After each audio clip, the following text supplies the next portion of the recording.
It's going live. Something crazy. Oh, we're live now. Wait, don't worry about it. All right, let me just share this to my main page, and then Oh yeah, let's do the you sharing. can do the same too, Reverne. What we do is that if you want it, if you have any fans out there, right, you can just share it to your fans. Can you send me a link because I don't? Oh, the thing that you use. Yeah, the same link, the Okay. same yeah, Okay. same link. It's on there. All right. I'm gonna post it now. And we are off. Good afternoon. Good afternoon, everyone. Hope Good everybody's all right. afternoon. Yeah. What's going on, Mr. Wade? Man, I'm good. I'm good. I'm good. Good afternoon, everyone. Good afternoon. All Here right. we are again with each other. Not so much of a bad thing, is it? No, it's not. Because guess what? I missed you all last week. We didn't get together. Yeah, Whatever happened, I missed you, you all you, last you week. weren't here. We weren't. Oh, yeah, yeah, yeah, yeah, Yeah, yeah, Yeah, KP, yeah. yeah. get with it. Yeah, Yeah. okay, Crazy. well, it just, yeah. Hope, we hopefully things won't happen like that too often. That's Yeah. right. And then today, and we have a special guest with us today on Dollars and Cents. Yeah. I call, well, I won't say what I call her, but No, no, hold on. No, I have a nice intro for her. So hold on. Don't say Okay. nothing yet. That's a All good. right. Let's just do some housework. All right, Right? do the housework, do the housekeeping. I want us to reach the point where we can say, yeah, we're gonna pay some bills first, but we're not there yet. We're not there yet. We're not there yet. Some bills. All right. So that what Wade is showing us right now is a gift that we have been trying to give away for the longest time, but nobody's responding to us. Right? Our sponsor gave that to us. His name is Richard Porteous.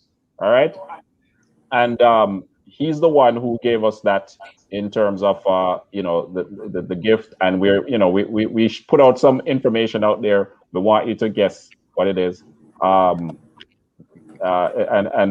guess the answer to those questions, What and are the we'll questions? send it. Huh? We need to refresh those questions. All Yeah, right, we need to refresh the questions. refresh us. You remember them, Keisha? They're supposed one. I think one of them had to do with give us the title of one of the broadcasts that we put out there, or what one of the interviews that we did. You don't even remember the question. I think we think need to come go with some new ahead. questions. No, that was one. That was just. I think we had like 2 or 3 of them. Right? No, I think it was. Maybe Do the you remember questions what were it too was, hard. Wade? Sorry, Keisha, go. What did you say, Keisha? Do you remember what it was, Wade? No, he doesn't. So I think it was. You have to let us know what were 3 guests. 3 guests. That's and right. What was the main point of their presentation? Something that yeah. Man, that's like a final exam. Yeah. So here it is, guys. So we're gonna put it out there. We've been holding on to this thing for some time. I'm sure someone wants this little gadget, right? And we don't want to hold on to it. It's a camera. It's a camera, just so that they know. It's not like some soft. Yeah. Listen, this is a smart pan tilt camera, security camera, and it will secure your surroundings, and it works with Alexa and Google Assistant. Let me tell you, we want to give this away. We give this away, and there will be more where this comes from. And if you're not interested in this, then maybe we could give you, what do I have here? Okay, maybe we could give you this. Maybe you want to plant a herbal garden. I don't know, maybe we could give you that. If you're not interested in that. What else do I have? Or maybe you want my... Oh, get out of here. All right, so so that's the item right there. So you have to go back and do a little bit of digging, right? So you have to let us know what are 3 guests that we've had, and also what was the main topic, what was a key takeaway from what they brought to the table for our live session. Yeah, so let's do this. Let's give this away. It's easy. It's easy. We've been holding on to this, and it's a nice little thing. So let's do this. All right. So we're gonna wait. Phones are ringing already. Wait, is it? All right. No, if they want, we need to give out the number. if they hit us up, if you send us a message on any of the chat windows like YouTube or Facebook, of course we're Dollars and Cents team, right? Dollars and Cents team, YouTube or Facebook. We'll see it in here and we can recognize you. Or even if it's after, we'll get that message, right? That's right. So yeah, if you do that, just and if you have some questions as we interact with our guests here, then you can drop the questions in. But shout outs once again to RDP Networks. That's Richard Portier's RDP Networks. He's on Instagram. He's on Facebook. I don't know if he's on YouTube, but I know for sure he's on Instagram and Facebook. It's an information technology company. So you want a laptop, you want to install a security system. Well, let me tell you what he says here. DM me, network, CCTV installation, office data, and VoIP, and more, right? He even has here Airbnb.ca and all that sort of stuff, right? But shout outs to Mr. Richard Porteous and for bringing to us this gift and also being a strong black man out there running a company. Yeah. All right. So like, subscribe, like, we're on Facebook. And comment. Don't forget to comment. Well. Yeah, comment and we'll send you the information. All right. So we don't want to keep our guests guessing. No kidding. All right. Let me pull up the bio. Where's the bio here? Oh, here we go. All right. So here we go. I hope I do justice to this. So our guest today is Reverne Hazelwood, and she is a senior financial analyst with the Workplace Safety and Insurance Board. She specializes in financial modeling and algorithms. My Lord, you're gonna have to explain all of that to us, okay? We don't know enough about that. All right? At least I don't, and I'm brave enough to say it. And trend analysis. She obtained her MBA in 2014 and is currently pursuing a chartered financial analyst designation. She is involved in many volunteer activities, including music director at her church. She can sing, y'all. I know that for sure, right? At her church, as well as a community after-school tutoring program. Look at her. Look at her. She's passionate about financial literacy and community enhancement and music. See that last part there where it says financial literacy in the community? Yeah, we want to hear a lot about that. Yeah. She forgot to say that she's young, she's powerful, she's and she's rich, right? Speaking it into existence. I receive it. I receive That's it. Claim it. all those things, man. But listen, happy to have you, Reverne. Happy to be here. Welcome to our crazy team, man. Or thanks for being a guest with our crazy team. We got an audience out there. We got some loyal viewers, right? I think we even. Oh, somebody's saying good afternoon. Good afternoon to you, Marcia. Right? Hello, Marcia. Thanks for joining. Hey, Marcia. Yeah. So yeah, we have some folks watching, and they're interested in some of the things that you got to say to us. We want to do better as a community and as a people, right? And it's good to have you here to help us in Hey, this Siobhan. right? Hey, Sherby. Yes, Sheriff. Talk to us now about a little bit about your background first before you get into telling us about money. What was the journey like? You're born in Canada. You're born somewhere else. Give us some little. Now you're getting all up in her business. I know. What do you think? This is not a dating network. Okay.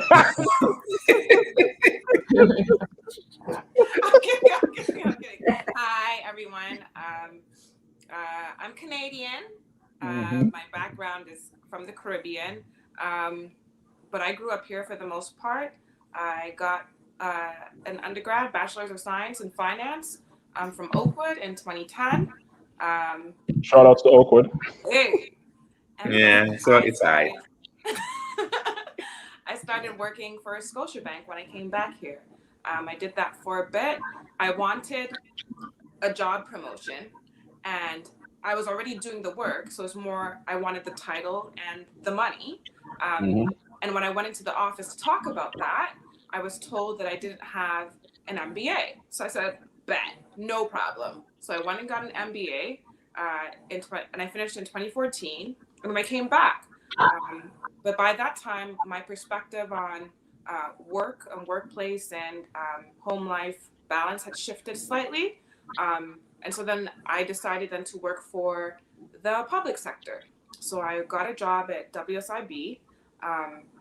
Started off as a program associate for Treasury, and then just hopping and skipping until I landed what I wanted, which was the current job I'm in, which is a senior financial analyst for the financial benefit payments team.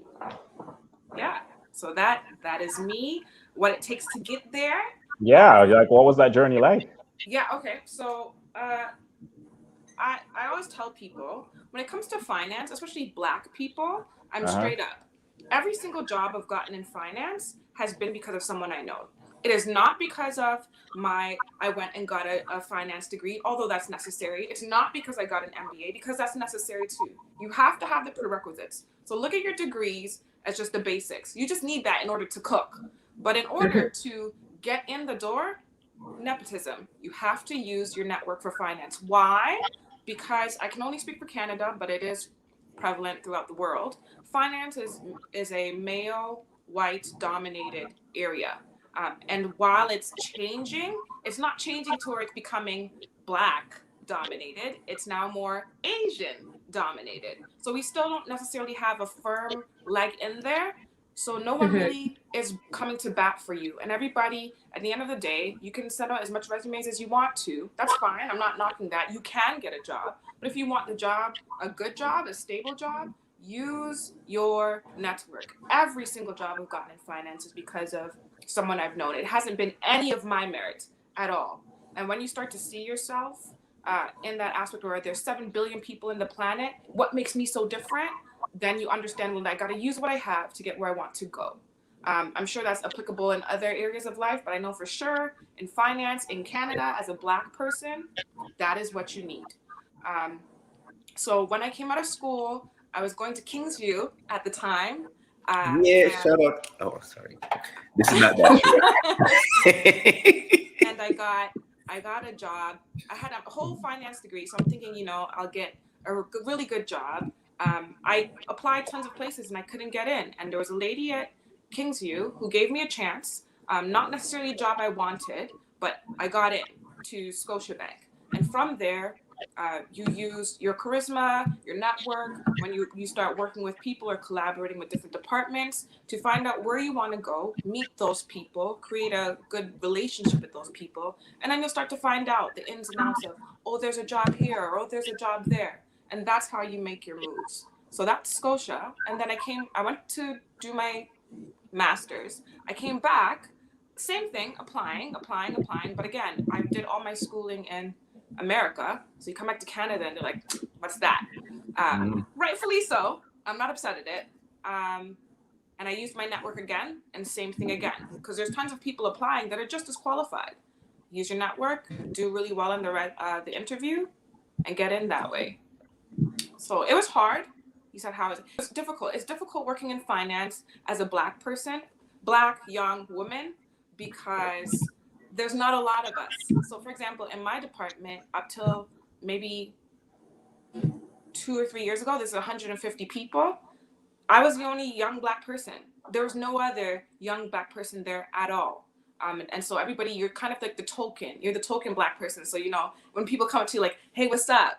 Or I like your hair versus, how did this report go kind of thing. And you're constantly fighting. It's an unconscious bias that people have. It's not outright. They're not racist. It's just more they are not in any interaction with you because you're the one. While there's so many Asians, there's so many white people, there's so many, everything else except for Black people. You kind of have to be very meticulous and disciplined and understand that while it's not fair that you are being judged as the one person for your whole nation, you still are. So then you have to be particular about how you present yourself. So for example, I cannot go to work however I want to. I mean, I could. They're not going to fire me. They're not going to fire me. They'll never fire me. Right. Remember that. However, where I want to go means that I have to dress a certain way, even because of my color, the color of my skin. Not because there's a outright thing at all. There's none.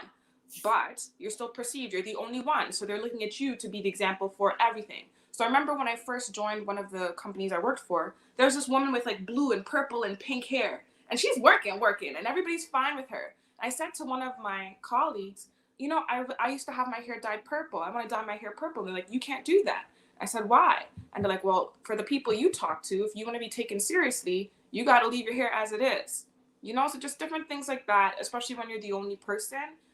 There's a different set of rules. It's unconscious, it's unspoken. It's not necessarily negative, but you just play by a different set of rules until there becomes more of you. Yeah. Okay.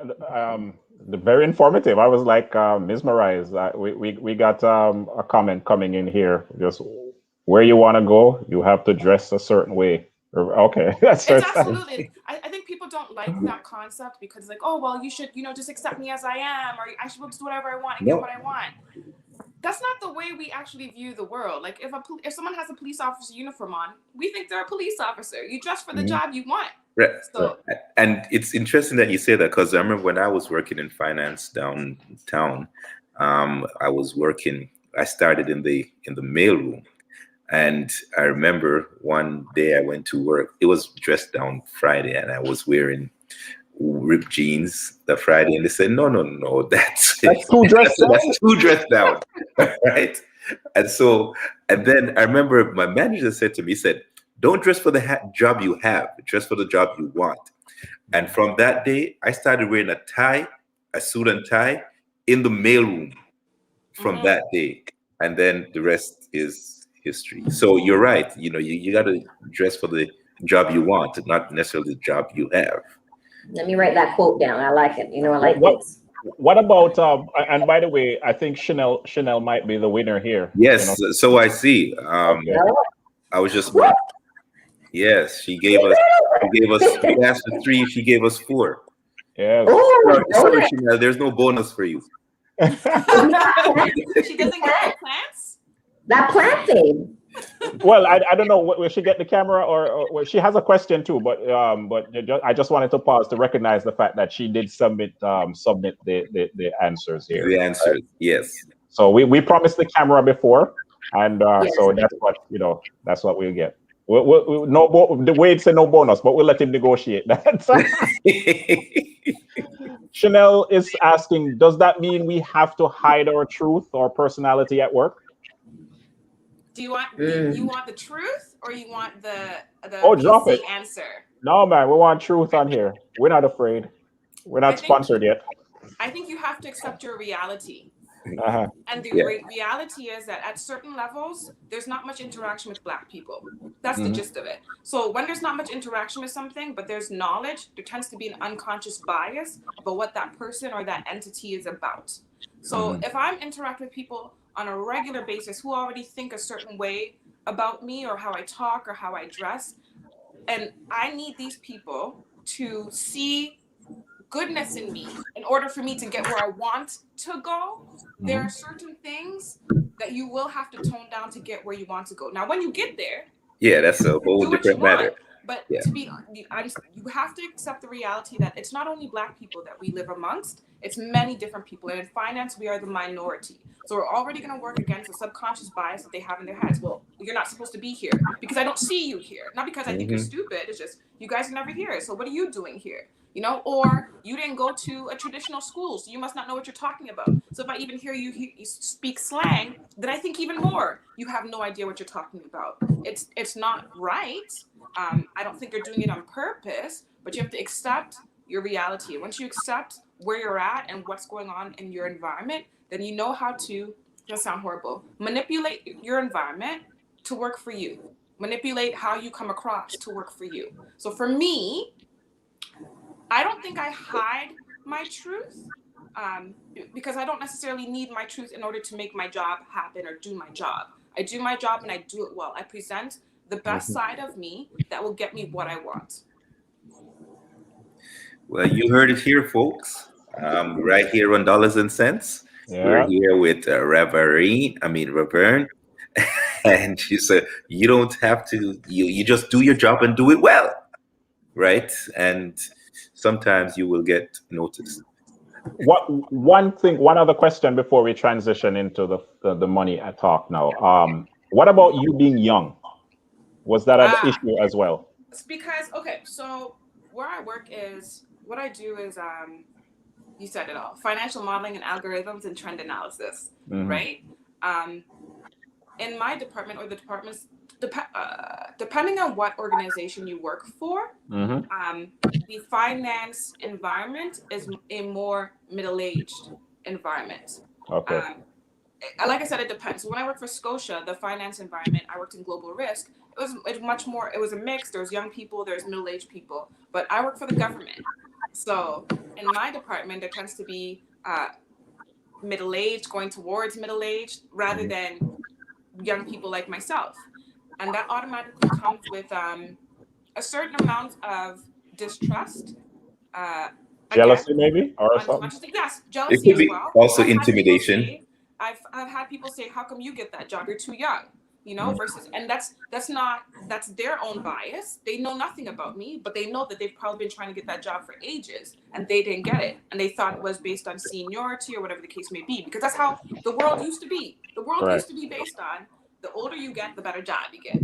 Yeah. That's no longer the case. So I come in, they don't normally see Black people as a woman in a male dominated environment. Oh boy. And I'm young. And you're young. It's almost like, who is this hooligan trying to take, these jobs? Who are they? So that presents it's a wall that you kind of have to break down with how you present yourself as well. Versus if you go and trading on the trading floors, there's lots of young people, so you don't have to worry about that at all. So it kind of also depends on what corporation you choose to work for. But if you choose to work for a more established government kind of corporation, be prepared to have to deal with your age being a factor while people don't trust your work.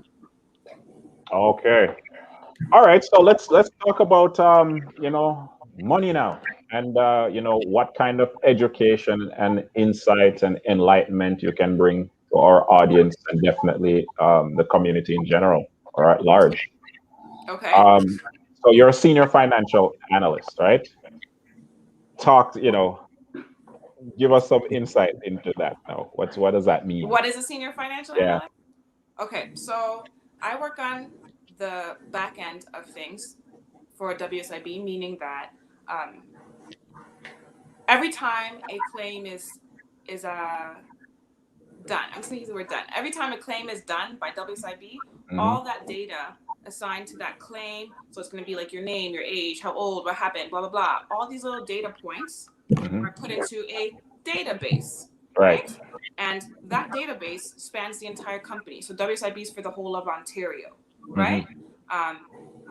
In that database now, I aggregate that data, and then I pull out from it data points that I think are important. Once I pull those out, I analyze trend based on what I pulled out historically. So let's say, for example, I'll break it down so hopefully it's simpler. I work for the Ontario Conference, and every time they hire a pastor, I take that pastor's name, his age, where he's from, his weight, right?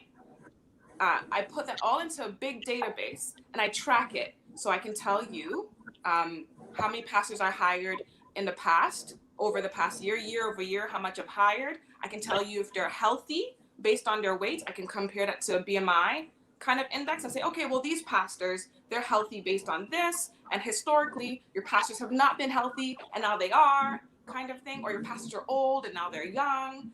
So that would be trend analysis. That's what I do.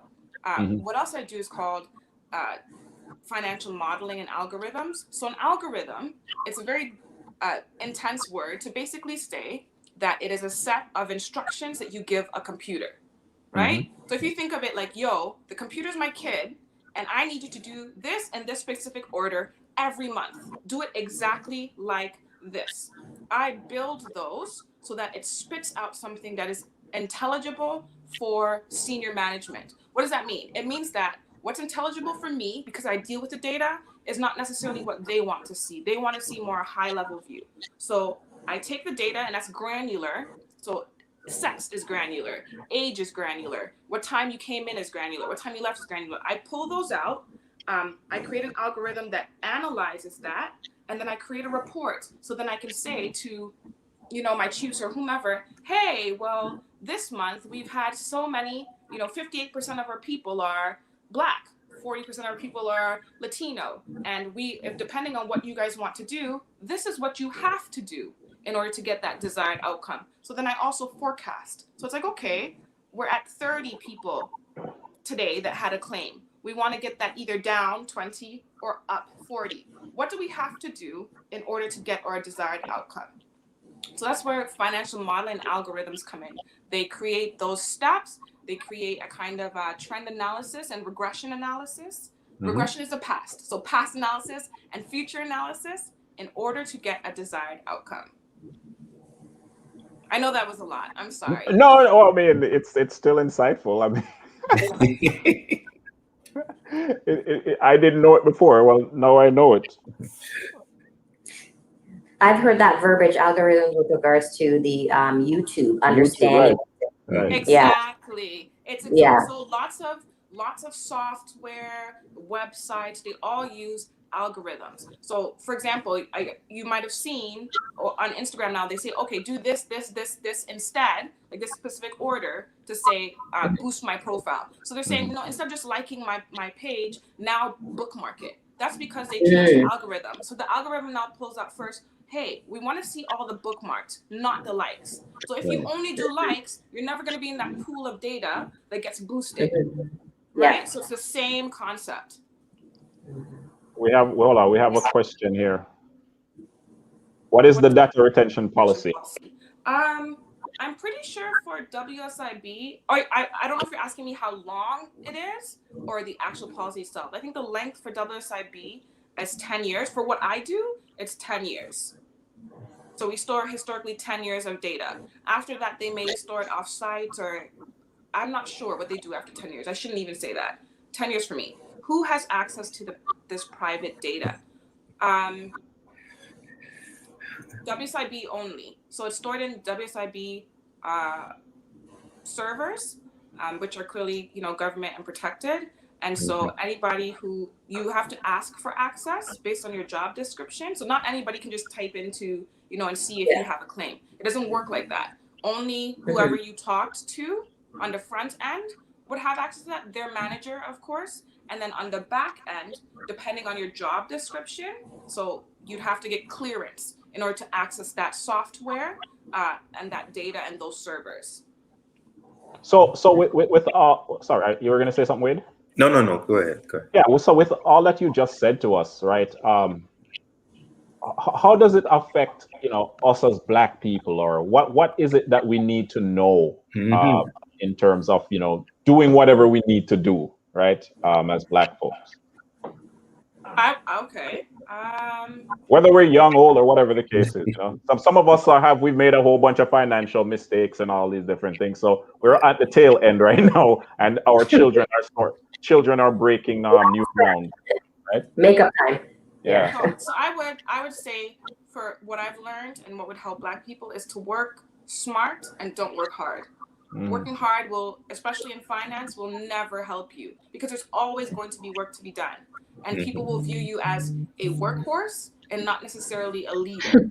Does that make sense? Yeah. So when you work hard, I know working hard works in the past, so I'm not knocking it. However, now when you work hard, people relegate you to a certain role. You get it done. You're the soldier. I would like to see more Black people, not in the soldier realm, but in the leadership realm. So make those connections, I feel like a lot of times we're not making the right connections. We're not in the right rooms at the right times, or we don't have the right perspective on what's needed, So it's very easy to say, oh, like there's a hole in the wall, but let me plug it. So, we need to hire so many customer service representatives. And they go, okay, let me just be a customer service representative. that's cool. You'll get a good. It's the government. You'll get a good pension. You'll get benefits. But there should be a bigger zoom out. There should be a bigger want for you, because if you can be a customer service representative with frontline view, you can be a director of operations, affecting change that way. And when you, unfortunately, in my world, frontline doesn't affect change. They don't affect what programs get put in place in certain areas. They don't affect how you deal with certain people with certain language barriers. You don't affect that at all. You're the foot soldier. So position yourself, get in, but position yourself to move up in order to affect the change that you know your community needs. So for example, if it was me, or right now in finance, I know that there needs to be more Black financial analysts. So what Right. do? I first have to become one. That's the first things first. Get where you need to go. Then make pie in the sky, make friends with HR, because they also have a way with who's hiring you. Make friends with HR, make friends with your boss, make friends with your boss's boss. Have a good rapport with the people around you and who are, above you on your hierarchy, because that helps. Whether we like it or not, it's nice to ask God, but God also gives us the tools to get what needs to be done. That's right. So You see, and so as you mentioned, on the front lines, yes, you help to retain the customers as the soldiers, but you have to get behind the scenes, because that's where decisions are made. And I like to put it this way: you have to get to the point where you get invited to the golf tournaments. Exactly. Because it's on the golf course where the decisions are made and the deals are made, and where promotions are given, and where you get your next big break at the golf tournament. So I would encourage take up golfing. Also, get in a position where you get invited to the golf tournaments. Yeah. Also, it brings a bell to me with regards to making connections. It's so important. I remember my brother Kwame, he lives in America, and he mentioned to me before, when he's in college, he just makes friends with everyone, makes those connections, especially at quote unquote, I guess one would say, the nerds. I don't know.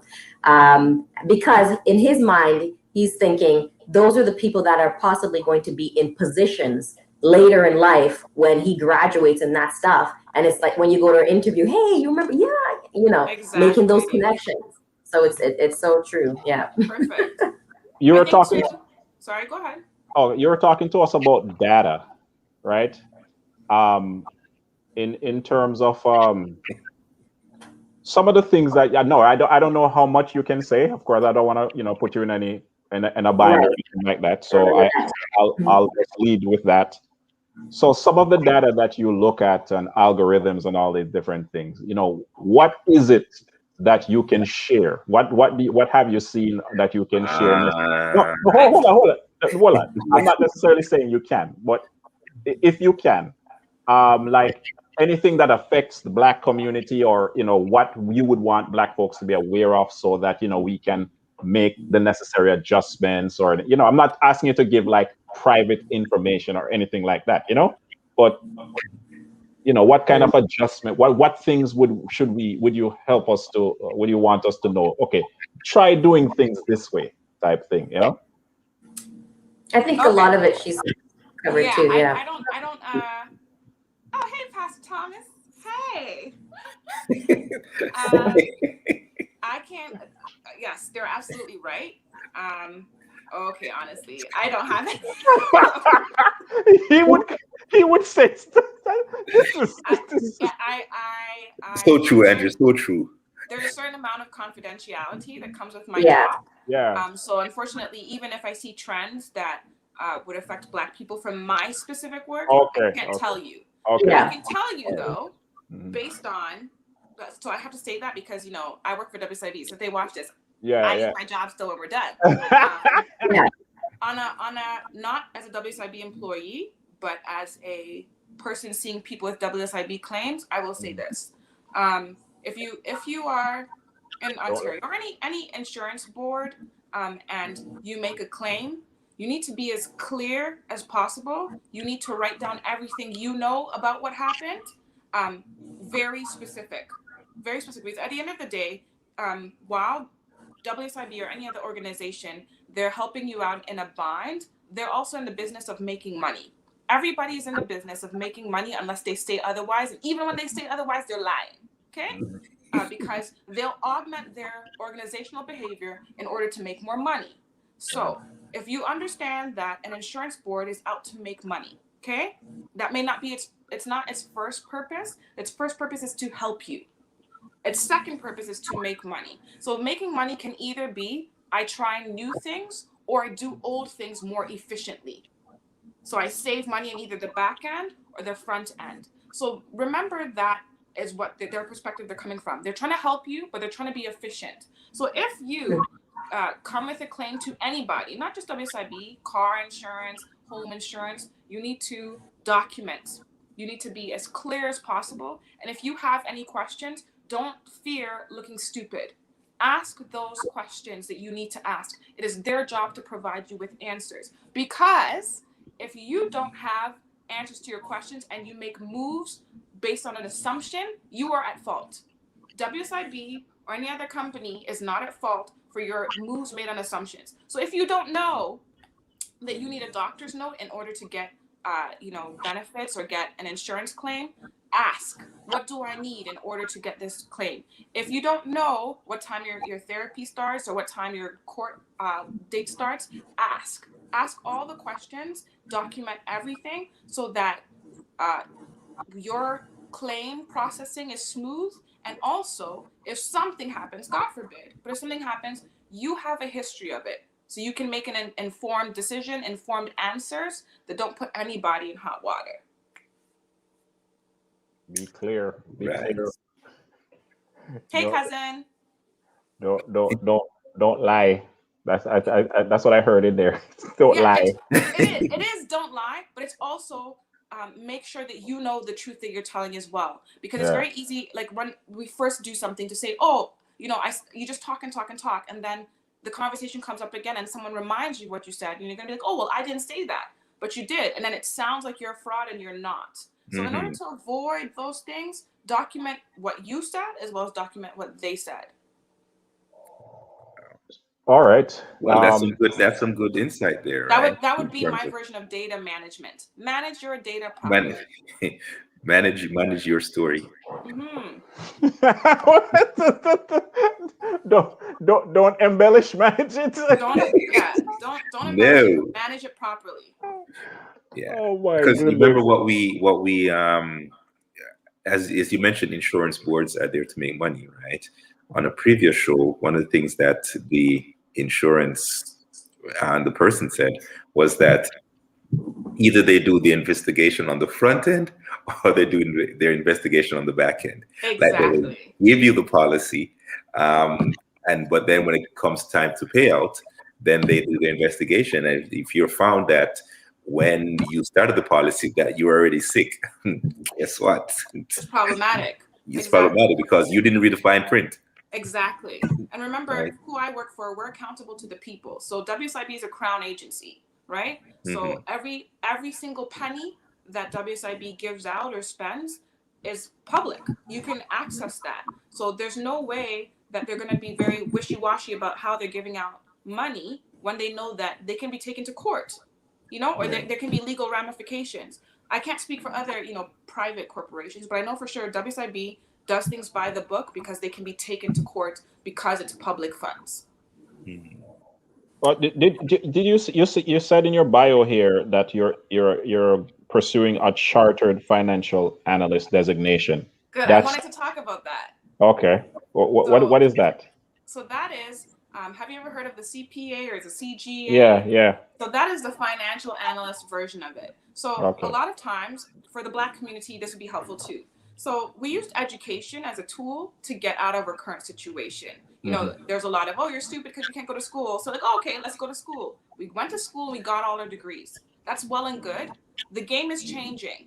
So I went for another interview for a job that I was already doing that I wanted the money for. Remember, those always happens like that. They'll give you extra work, but they may not give you the pay automatically. So I went to go fight for it.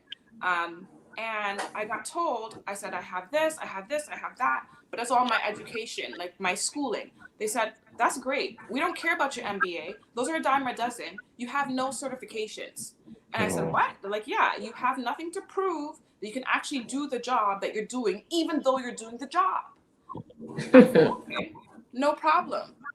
So I decided to sign up for the CFA. So the CFA is our version of the CGA. It tests very intensely a range of subjects within finance. And there are 3 tests. So you'll see I'm a level 2 candidate. I passed the level 1. I'm doing the level 2 in May. And then you have the level 3. There's a pass rate of 45%. So it's not necessarily the easiest test to take because they don't want a lot of those. However, once you get a designation or certification, however you want to call it, you can't say, the short version is, because there are pastors here, you can't say nothing to me. Because now I have the schooling, which is going to be your bachelor's or your master's, and then I also have the certification, which is the on-the-job, supposedly, quote-unquote experience. So that differs. It can be the CFA for me, because I'm a financial analyst. It can be a CGA or CPA for accountants. It can be, there's something called Kaya for investing. It could be PMP for project managers. But make sure as you go through your career that you don't just go do straight schooling, because I can get a PhD in business right now and no one will hire me. They'll say I'm overqualified. But what it is that I don't have the right tools for the job I want. Right. So make sure when you're going through schooling or you're matriculating that you're getting enough education just to get you in the door. Not to say I can do the job. Literally look at education just to get in the door. And now you need certifications or, you know what, they do like courses, the courses you can do to keep up with your skills, even though you're doing them regularly, to show people, well, I do this regularly and I have a certification that says I can do it. Yeah, That's good advice right there, because some situations will come up where you, as you say, you're doing the job already and you can do it with your eyes closed. Yeah. But then someone new comes in and they have the certification and then they get the job, and Exactly. then you scream, it's because it's not fair. or because of that.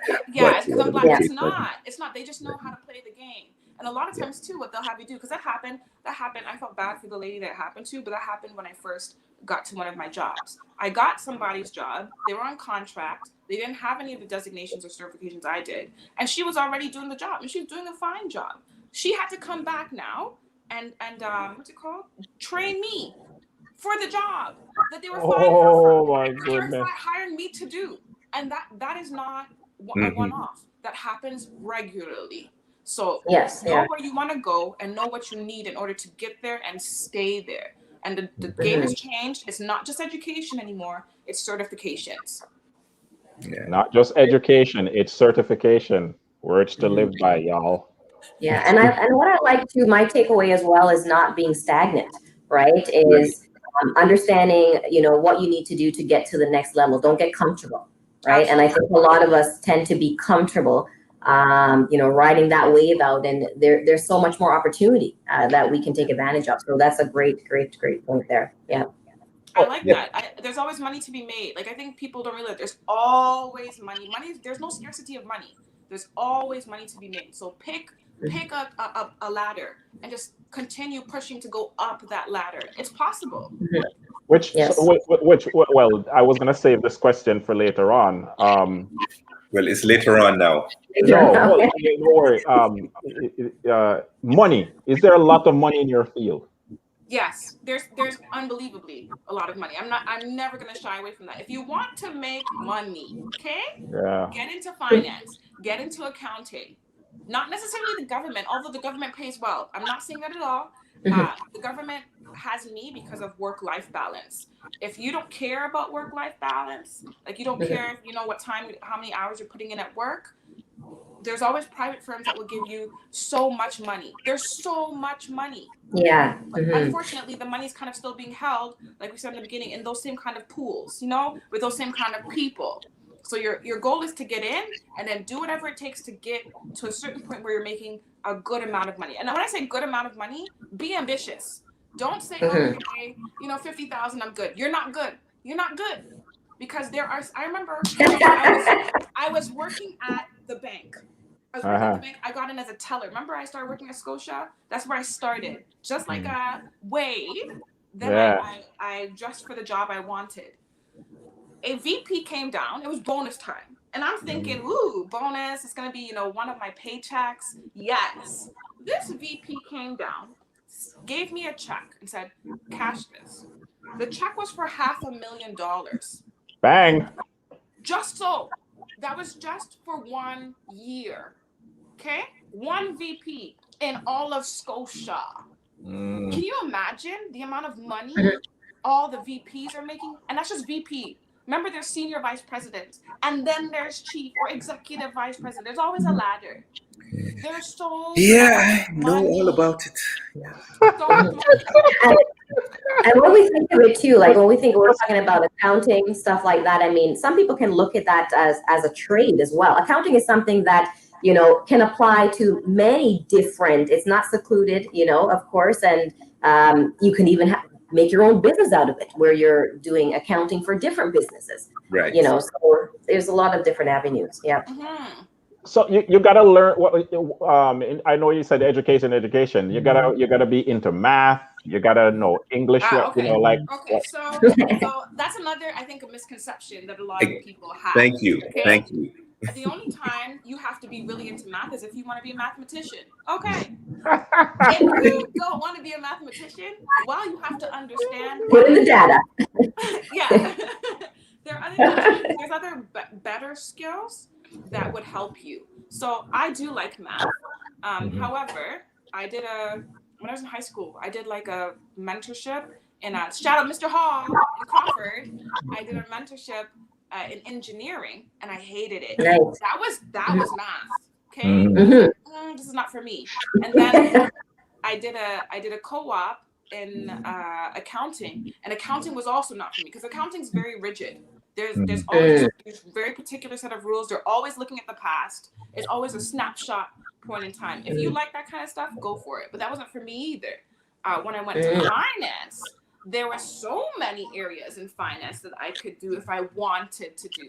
There's mergers and acquisition. There's fintech. There's data modeling. There's analysis. So it's limitless what you can do. However, you don't need math for half of those. Mergers and acquisitions, you don't need math at all.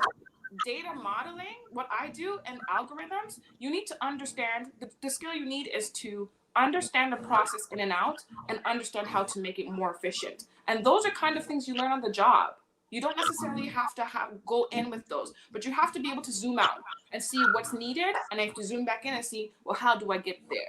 So if you're good at planning and you're good with just basic software, a lot of these kids could do finance right now because based on how they hack TikTok or they hack Instagram or they hack Facebook to get, the views and stuff that they want, they could do data modeling too. You just have to be able to visualize data. That's what they're calling it now, data visualization. Visualize data and be able to put it in a process so you get what you want. That has nothing to do with math at all. So question here, how do young people get into this field? What subjects should high school students take? What college courses should tertiary students pursue? Okay, so if you are Canadian and you wanted to get into finance or even accounting, the number one, I'm starting at the top and going down. Go to Waterloo. I never went to Waterloo. Okay, so put that out there. I went to Oakwood and Andrews, but this is what I know. Yeah, Andrews. Oh boy. Waterloo has a very entrenched, deep-rooted alumni system. And a lot of their alumni are in major positions in finance right now, finance and accounting. So for example, my past CFO, Pamela Steers, shout out, she's great. She went to Waterloo, and we created a satellite office so where you can come to WSIB and do your co-op, and that co-op in finance, right? Which is kind of rare. And when you do that co-op, it gives you an opportunity to meet people and then get a job that way. And a lot of times, your co-op is what determines what corporation you get into. So first, go to Waterloo if you in university. If that's what you want to do, go to Waterloo. But go to any other Canadian university, it's fine too. But Waterloo is, I know for WSIB and other private corporations, they're very big on Waterloo. If you're in high school, I would suggest I would suggest if you're in high school and you want to be in finance, you take leadership roles or any kind of planning role in any club or organization. I know the first thing is like, oh, go get math. Math is good. You should go get math. Maybe do calculus 1 in university. But I find with finance, it's not necessarily what you know. It's if you can convey it and if you can make the right connections. So if I'm really good at math and I really like finance, but I can't talk to people or I can't bring out my ideas when I talk, no one's going to trust that you know what you're talking about. And in finance, trust is important because remember, finance is the future. Accounting tends to be a snapshot in time and the past, but a lot of finance is, well, how can we plan for the future? How, if you can't trust yourself to speak properly, how will I? So the way you learn that is to get into leadership roles from young. So you're comfortable speaking in front of people. You're comfortable liaising with people, your principal, as well as your peers. That will help you in finance more than you think. Finance also, go into any software kind of classes. So whether that's coding and you want to work on the back end and business intelligence, do that. Or any, there's a lot of fintech out now. But I would say that way more coding and leadership than necessarily just math. So you don't need science at all. So fintech is financial technicians? Financial technology. Technology, So okay, thank you. Software now so I use SAS, which is very prevalent. I use for the back end of the algorithms and the modeling. I use Power BI, which is a Microsoft tool, for the reports and visualizations to bring forth what I want to say or what I want you to focus on. So those kinds of software kind of classes would be helpful in finance way more than all math, or all science. So you need the people skills and you need the software skills. Listen, there's so many things that I want to ask, but we're running on time here. We may have to do a part 2. It'll be a part 2, yeah. We may have to do a part 2. Well, let me take this question now. So I hope Chanel got the answer to what she was looking for there in her question. Okay, so in terms of any other information as far as young and being Black, I know that you say you're in the community and you're doing some volunteer work as well. What does that look like? The tutoring? Yeah, sorry, it was tutoring. You said tutoring. Yeah, what is that connected? Yeah, is that just general or just yeah. So okay. So it's not I don't tutor finance, I tutor math. Because while in finance you don't need math, in a lot of other fields you need math. And I've noticed that we kind of have a little bit of a lapse in the Black community with kids understanding math. They every time I hear kids talk about math, math is too hard, and that's the end of it.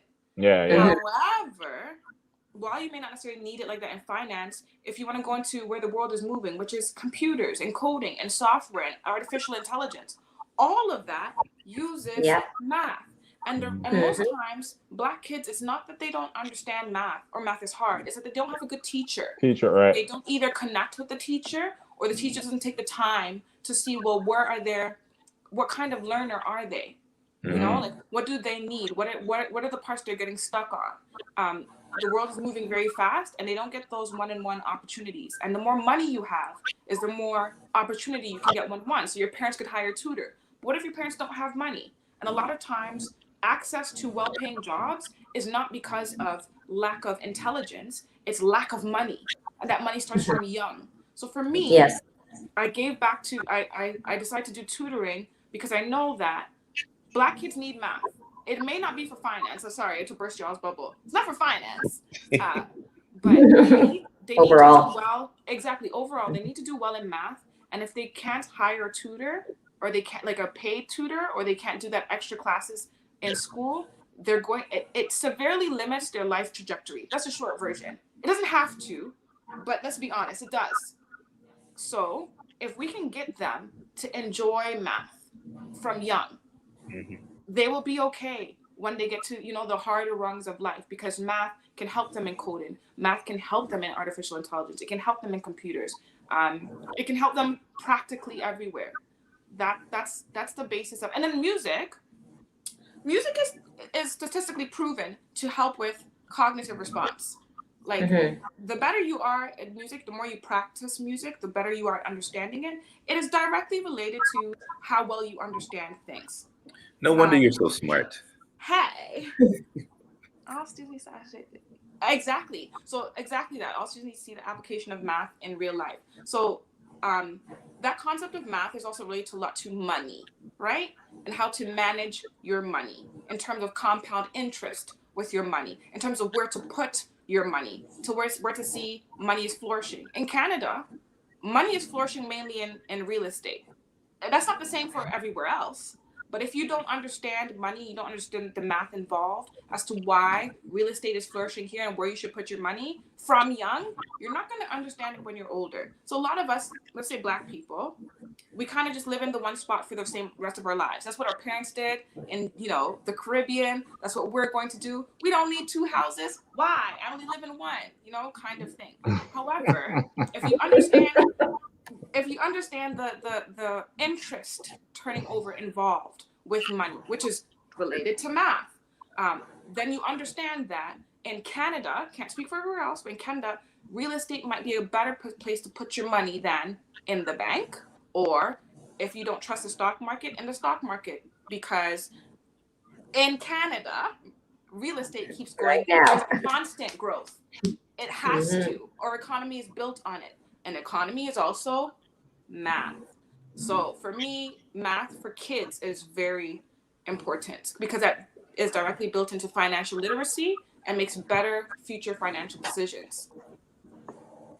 We have here the dynamic Reverne Hazelwood, Senior Financial Analyst, right? Folks, we've run up on time here.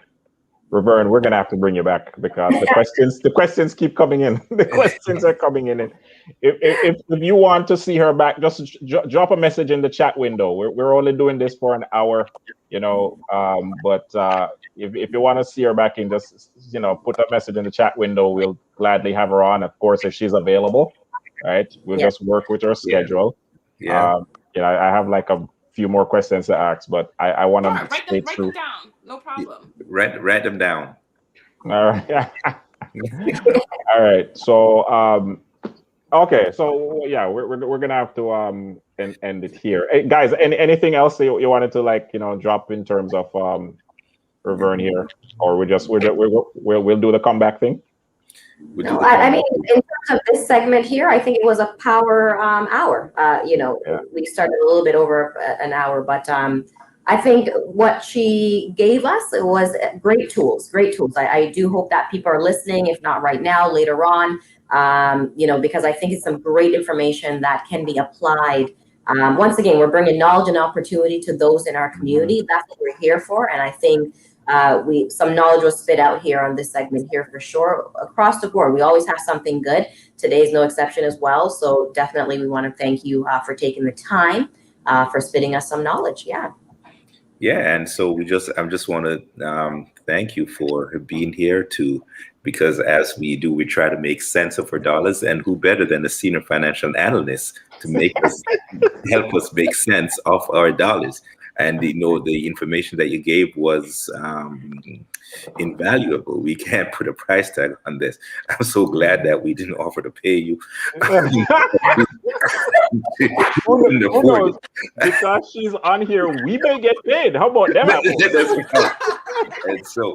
And today was the day we gave away our gift, and so we need to get it out from our sponsor. And so, all right. So thank you very much, KP. Now back over to you. All right, Keisha, what give us your end, man. What's the? Did you hear it? I wrapped it in. Sorry. I was she did a really good job bringing it together. I was still mesmerized by all that the power hour. It's all the Florida heat. We tied his one in. Hey. We still do that thing. Let me sign off and tell you about that. All right. Let me sign off and tell you about. All right, folks. Next Thursday, we'll see if we can bring back the dynamic Reverne Hazelwood. If not, we'll work on something. I don't know about next Thursday, but I'm just saying. We'll see, folks. But in any event, we'll see you next Thursday, 1 p.m. Dollars and cents. Remember, subscribe, YouTube, hit the notification bell, follow us on Facebook as well. Dollars and cents. Comments. Yes, thanks. Comments and questions. All right. Peace.